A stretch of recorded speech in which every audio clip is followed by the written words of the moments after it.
शास्त्रों में देवी देवताओं की पूजा में दीपक जलाना अनिवार्य बताया गया है, क्योंकि दीपक के प्रकाश के रूप में ईश्वर मौजूद रहता है।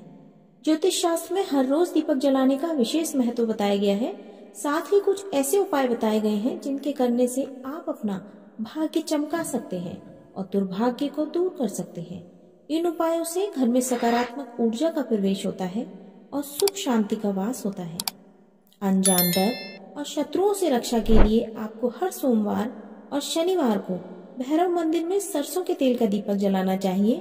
ऐसा करने से आपके सभी डर दूर होंगे और आपके आसपास एक सुरक्षा कवच बन जाएगा। मान सम्मान में वृद्धि के लिए आप हर रोज सुबह सूर्य देव को जल का अर्घ दें और देसी घी का दीपक जलाकर आरती करें। ऐसा करने से आपके मान सम्मान में वृद्धि होगी और सूर्य देव के आशीर्वाद से आपके सभी कार्य बनने लगेंगे। परिवार में सुख समृद्धि बनी रहे, इसके लिए आप हर रोज बाल गोपाल के सामने और गुरुवार को भगवान विष्णु के सामने देसी घी का दीपक जलाएं। इसके बाद 108 बार ओम नमो भगवते वासुदेवाय नमः मंत्र का जाप करें। ऐसा करने से आपके घर में सकारात्मक ऊर्जा का प्रवेश होगा और सुख शांति बनी रहेगी। यदि आपको धन संबंधी कोई परेशानी है तो उसे दूर करने के लिए माता लक्ष्मी के सामने 7 मुखी यानी 7 बत्तियों वाला दीपक जलाएं। ऐसा करने से धन की सभी समस्याएं दूर होंगी और रुका हुआ धन भी प्राप्त होगा। बुद्धि और एकाग्रता के लिए विद्यार्थियों को माता सरस्वती के सामने 2 बत्तियों वाला दीपक जलाना चाहिए।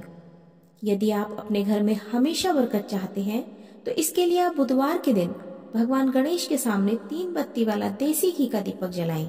इसके बाद गणेश भगवान को दूर्वा घास चढ़ाकर अपनी समस्या के बारे में बताएं।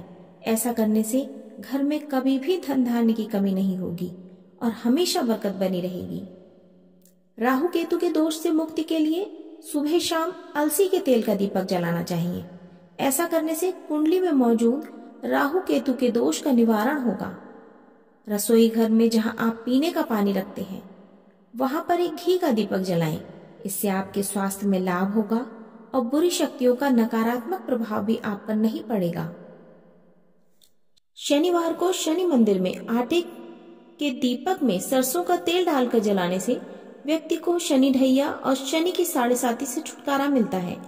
दूसरे दीपकों की तुलना में आटे के दीपक को ज्यादा शुभ और पवित्र माना गया है। मां अन्नपूर्णा देवी के आगे आटे का दीपक जलाने से घर से आर्थिक तंगी दूर होती है। अगर कोई व्यक्ति आर्थिक तंगी दूर करने के लिए आटे के दीपक जला रहा है तो आटे में हल्दी मिलाकर गूंथ लें और फिर इसे देसी घी या सरसों के तेल से जलाएं। आटे के दीपक विशेष परिस्थितियों में जलाए जाते हैं। आमतौर पर कामना पूर्ति के लिए आटे के दीपक जलाए जाते हैं।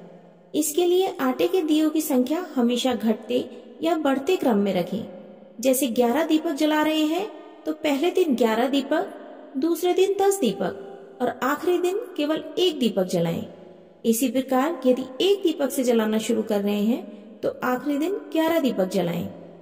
दीपक जलाने की संख्या पूरी होने से पहले ही अगर मनोकामना पूरी हो जाए तो भी व्यक्ति को इसी नियम के अनुसार दीपक जलाने चाहिए।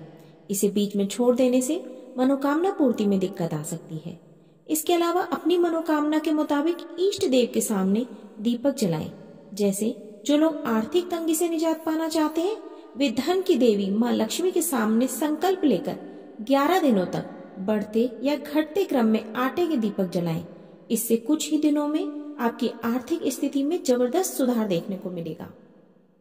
आटे में यदि हल्दी मिलाकर उससे दीपक बनाएं और गाय के घी का दीपक जलाएं तो भगवान विष्णु भी कृपा करते हैं और दुर्भाग्य सौभाग्य में बदल जाता है। व्यक्ति के जीवन में अपार सुख समृद्धि आती है, साथ ही हर काम में उसे सफलता मिलने लगती है। यदि कर्ज के बोझ से परेशान है तो बजरंगबली के सामने आटे का दीपक जलाएं। इससे धन संपत्ति संबंधी मसले भी हल होंगे। पति और पत्नी का भाग्य एक दूसरे से जुड़ा रहता है। इस कारण किसी भी एक के द्वारा शुभ काम करने से दूसरे का भाग्य बदल सकता है। इसीलिए ज्योतिष शास्त्र में पत्नी के लिए कुछ ऐसे उपाय बताए गए हैं जिससे पति का दुर्भाग्य दूर हो सकता है और पूरे परिवार में सुख समृद्धि बढ़ सकती है। पति पत्नी के बीच यदि बार बार झगड़े होते हैं तो रोज सुबह और शाम श्री राम और सीता की तस्वीर के सामने यदि पत्नी घी का दीपक जलाए और परेशानियों को दूर करने के लिए प्रार्थना करें तो पति पत्नी के बीच झगड़े समाप्त हो जाते हैं। रोज शाम को दरवाजे के दोनों तरफ तेल या घी का दीपक जलाएं। इससे घर में सुख समृद्धि बढ़ती है और माँ लक्ष्मी की कृपा भी प्राप्त होती है।